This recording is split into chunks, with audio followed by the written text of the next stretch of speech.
será que o pior vai acontecer? O nosso cérebro realmente é programado para esperar o pior e para ter pensamentos negativos? Eu recebi essa pergunta da Maria Luísa, que eu achei super legal e que eu acho que pode te ajudar também. Vamos entender primeiro como que funciona o nosso cérebro e as nossas emoções? Tudo começa em um pensamento. Então, a gente tem um pensamento, esse pensamento é processado e é liberado em forma de uma emoção no nosso corpo. Então, se a gente tiver um pensamento que é de uma situação triste, a gente vai ter a liberação de emoções e a gente vai ter uma emoção de tristeza. Isso, gente, acontece o tempo inteiro. E o que acontece se a gente costuma ter sempre determinados pensamentos que geram determinadas emoções parecidas? Então, se eu sempre passo o dia tendo um pensamento ou lembrando de uma situação no trabalho, de algo que me deixa estressada, irritada, conforme o tempo for passando e eu sempre for tendo, né, esses pensamentos de irritação, de estresse, isso vai acabar se tornando um traço da minha personalidade. E aí, com o tempo, eu posso dizer que eu sou estressada ou que eu sou uma pessoa zangada.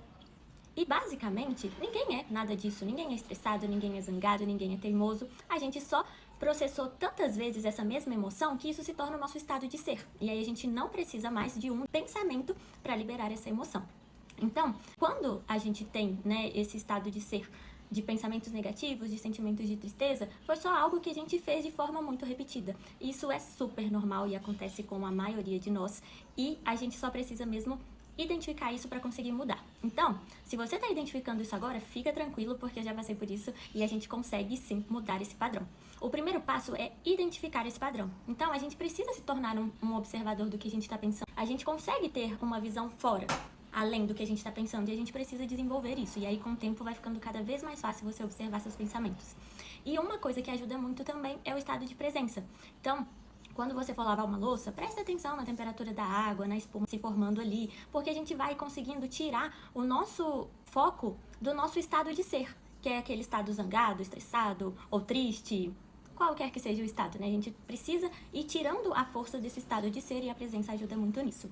Então, pessoal, é normal sim, a gente não é necessariamente programado para pensar negativo, mas é muito comum, né? A maioria de nós está nesse estado porque é o que a maioria de nós está, então é o que a gente aprende, é o que a gente incorpora.